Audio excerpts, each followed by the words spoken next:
سلام اور آداب. ندیم آپ کی خدمت میں حاضر ہے. دوستوں، خوش رہیں اور خوش رکھنا سیکھیں.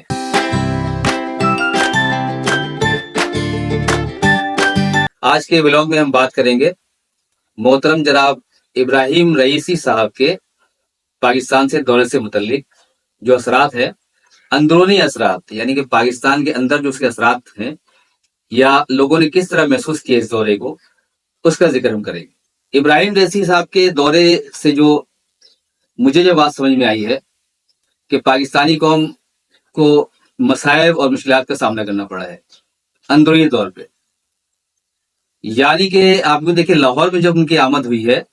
تو اس کے ساتھ ہی لاہور کو مکمل طور پہ سیل کر دیا گیا، بند کر دیا گیا، جس سے عوام کو کافی مشکلات ہوتی ہیں. ایسے ہی سیم جو ہے وہ پاکستان کے بڑے شہر کراچی کے اندر بھی ایسا ہی ماحول دیکھنے میں آیا. جب ان کی آمد ہوئی تو کراچی کی شاہراہوں کو بند کر دیا گیا اور عوام کے لیے شدید پریشانی اور مشکلات پیدا کی گئیں. تو آخر اس کی ضرورت کیوں پڑی پاکستان کی فورسز کو یا ایجنسیوں کو کہ جنہوں نے اس راستے کو بلاک کیا اور عوام کو مشکلات کا سامنا کرنا پڑا. بلکہ بعض علاقوں کے اندر تو موبائل نیٹ ورک نے بھی کافی پرابلم پیدا کی ہے، کافی مسائل پیدا کیے. خیر، تو ان راستوں کو بند کرنے کا مقصد کیا تھا؟ اگر اس کا مقصد یہ تھا بند کرنے کا کہ کسی دہشت گردانہ کارروائی کا خطرہ موجود تھا، تو آخر ایسا خطرہ کب تک پاکستان کی عوام محسوس کرتی رہے گی یا کب تک ان مسائل کو جھیلتی رہے گی؟ یعنی کہ اب کوئی بھی سربراہ آئے، کسی ملک کا بھی آئے گا تو اب ایسے ہی ہوا کرے گا، کیونکہ ان کو تھریٹ موجود تھی رئیسی صاحب کو اس طبقے سے جو کہ شیعہ مخالف طبقہ ہے. اگر میں سیدھی بات کروں آپ سے تو شیعہ مخالف طبقہ جو پاکستان میں موجود ہے، اس کو خود ہم نے پروان چڑھایا ہے. تو وہ طبقہ یقیناً اس کی طرف سے کافی تھریٹ موجود تھا کارروائی کا، تو اس کے لیے انہوں نے سڑکیں بند کر دی. لیکن سڑکیں بند کرنا اس کا حل تو نہیں ہے. اور آخر کتنی سڑکیں بند کریں گے اور کب کریں گے؟ جس کی وجہ سے عوام پریشانی جو جھیلتی ہے، اس کا ذمہ دار کون ہے؟ کسی نے اگر کوئی بیان ایسا نہیں دیا ہے کہ عوام کو مشکلات کا سامنا کرنا پڑتا ہے یا جو کرنا پڑا ہے اس کے لیے ہم معذرت خواہ ہیں یا معافی چاہتے ہیں. ایسا بھی رواج ہمارے ملک میں موجود نہیں ہے. خیر، تو رئیسی صاحب جو ہے وہ آج نہیں کل چلے جائیں گے، لیکن دوبارہ جب آمد ہوگی کسی کی بھی اس قسم کی پرسنالٹی کی کہ جس کی ذات کو پاکستان کے ان لوگوں سے، یعنی کہ وہ لوگ جو کہ معصوم لوگوں کو دھماکے سے، فائرنگ سے یا کسی بھی شکل میں ہلاکت کرنے کے بعد بڑے فخری انداز میں ذمہ داری کو قبول کرتے ہیں کہ ہاں ہم نے بھائی یہ کام کیا، بہت بڑی اچیومنٹ کی ہے ہم نے. تو وہ جو طبقہ ہے، وہ طبقہ پاکستان میں کب تک جو ہے ہمارے سر پہ مسلط رہے گا؟ اس سے نمٹنے کے لیے کیا ہم نے کوئی ایسی پالیسی اختیار کی ہے اب تک، یا کوئی ایسا پاکستان کی ریاست کی جانب کو بیانیہ ایسا جاری کیا گیا ہے کہ بھائی ہم ان طرح کے لوگوں کو جو کہ اس طرح کے دہشت گردانہ کارروائی کرتے ہیں ان سے ہم بری ذمہ ہے یا اعلان برات کرتے ہیں؟ ریاست یا عوام اس کے بالکل خلاف ہے، یا ہمارا ایسا کوئی نظریہ موجود نہیں ہے کہ دھماکہ کیا جائے اور معصوم لوگوں کی جان کو ضائع کیا جائے، ان کو شہید کیا جائے. تو آخر یہ سلسلہ کب تک چلے گا اور کب تک پاکستان کے یا شہروں کے لوگ جو ہے اس کو برداشت کرتے رہیں گے؟ تو اس پہ ذرا پاکستانی ایجنسیوں کو بھی اور پاکستانی عوام کو بھی سوچنا چاہیے کہ آخر یہ لوگ جو ہم پہ مسلط ہو گئے ہیں، جس کی وجہ سے ہمیں مشکلات کا سامنا کرنا پڑتا ہے، ہم کب تک ان کے زیر عتاب رہیں گے؟ اور اس کے ساتھ ہی ساتھ یہ خبر بھی میرے کانوں تک پہنچی ہے کہ بڑے بڑے جو انٹرنیشنل ہوٹل ہیں جس کے اندر آ کر کے صحافی حضرات دنیا کے یا فورنرز آ کر کے قیام کرتے ہیں، ان کو بھی کل جو ہے مکمل طور پہ کراچی میں سیل کر دیا گیا تھا. یعنی کہ جو حضرات باہر موجود تھے، جو فورنرز بھلے کسی ملک کے آئے ہوں، یورپ سے آئے ہوں، امریکہ سے آئے ہوں یا ایشیا کے اندر کے موجود ہوں، وہ جب واپسی کے لیے ہوٹل میں پہنچے تو انہیں بتایا گیا کہ آپ اندر نہیں داخل ہو سکتے، جو جیسا ہے ویسے ہی وہیں موجود رہے گا. تو ان فارنرز کی پریشانی کا یا ان کو جو اتنے دیر خطرات جھیلنا پڑا اس کا ذمہ دار کون ہے؟ ہم اچھی طریقے سے جانتے ہیں بحیثیت قوم کے پاکستان میں فارنرز کا قتل ایک عام سی بات ہو چکی ہے. کبھی چینی انجینئر کو، کبھی کسی یورپ کے صحافی کو، کسی امریکن کو، یعنی کہ ان کو اغوا کرنا، ان کو جان سے مارنا، ان کی گاڑی کو بلاسٹ کر کے اڑا دینا، یہ بالکل عام سی بات ہو چکی ہے پاکستان میں. تو آخر اس کا نتیجہ یا اس کا انجام کب تک پہنچے گا کہ یہ لوگ کیفر کردار تک کب تک پہنچیں گے؟ تو آپ یہ سوچیں کہ پاکستان میں آئے ہوئے انجینئر، صحافی،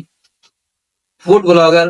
یوٹیوبر جو پاکستان میں باہر سے آتے ہیں، وہ پاکستان میں پیسے لے کر آتے ہیں. اگر آپ ذرا سی توجہ دیں اس شعبے کے اندر، جو فاؤنڈرز پاکستان میں آنا شروع کر دیں،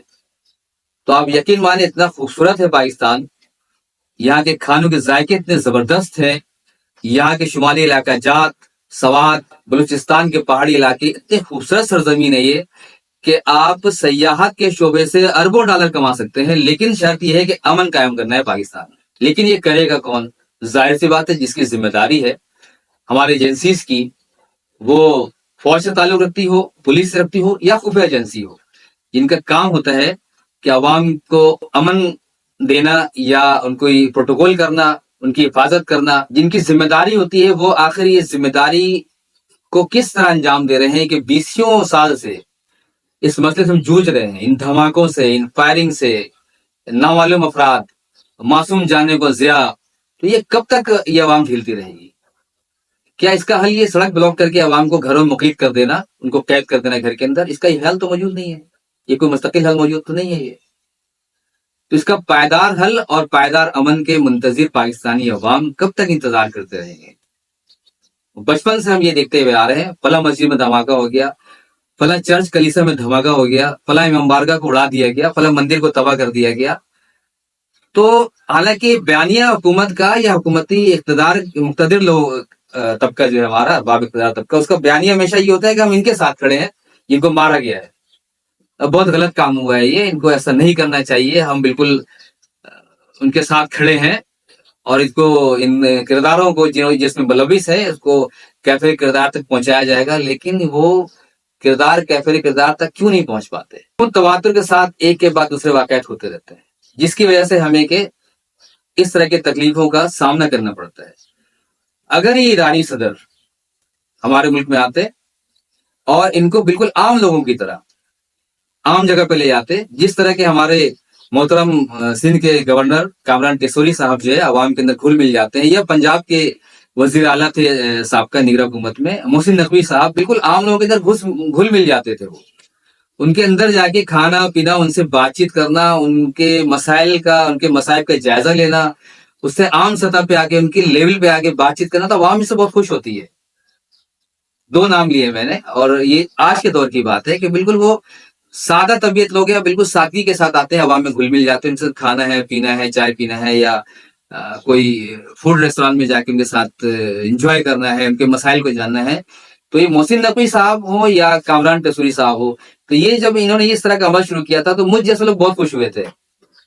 کہ چلو وہ جو طبقہ ہے جو بالکل پروٹوکول کے اندر آتے ہیں، 4 گاڑیاں آگے 4 گاڑیاں پیچھے، اور عوام کو ہٹا دیا جاتا ہے، بھائی فلاں صاحب آ رہے ہیں آپ ہٹ جائیں. لیکن ان 2 شخصیات کی وجہ سے مجھ جیسا شخص جو ہے وہ کافی متاثر ہوا تھا اور کافی خوش تھا کہ بھائی اب جو ہے پاکستان میں یہ بڑی شخصیات جو ہے وہ اس طرح آ کر کے ہمارے درمیان گھلیں گی، ملیں گی، ہمارے مسائل جاننے کی کوشش کریں گی. لیکن یہ کل کے واقعے سے اور پرسوں کے واقعے سے اس طرح کراچی اور لاہور کو بلاک کیا گیا ہے عوام کے لیے، تو اس سے دوبارہ یہی بات سامنے آتی ہے کہ کوئی چیز تبدیل نہیں ہوئی 20 سال سے. وہ طبقہ جو مسلط ہو گیا ہم پر آ کر کے، جو بڑی خوش دلی کے ساتھ اور بڑے فخر کے ساتھ بیان کرتا ہے کہ ہم نے فلاں دھماکے کیا تھا، ہم نے فلاں جگہ فائرنگ کی تھی، یہ 200 لوگ یا 150 لوگ کر کے پیچھے ہمارا ہاتھ ہے. تو آخر وہ لوگ جو ہے کب پاکستان سے ختم ہوں گے، کب ہماری ان سے جان چھوٹے گی؟ یہ مختصر بلاگ تھا. اور ایک آخری میں ایک سوال آپ سے کے سامنے عرض کرنا چاہتا ہوں. وہ سوال یہ ہے کہ پاکستان میں جو 2 طبقے ہیں، ایک طبقہ تو یہ ہے کہ جو اسرائیل کو یہ کہتا ہے کہ اب ہماری مجبوری بن چکی ہے کہ ہم اسرائیل سے، یا جو ہم عام مفہوم میں کہتے ہیں یہود اور ہنود سے جو ہے مجبور ہو چکے ہیں سامان خریدنے کے لیے یا ان سے تجارت کرنے کے لیے یا دیگر جو ہے مسائل کو اپنے حل کرنے کے لیے ہم ان کے محتاج ہیں. جس طرح کے تمام جان بچانے کے لیے ادویات جو ہے وہ اسرائیل بنا رہے ہیں اس وقت، اور بہت کچھ ایسا ہے جیسے سارے موبائل ایپس جو ہے وہ واٹس ایپ ہو، فیس بک ہو، ٹویٹر ہو یا یوٹیوب گوگل ہو، وہ سارے جو منافع ہے نا، آخری جو منافع ہے وہ کسی یہودی کی جیب میں جا رہا ہوتا ہے.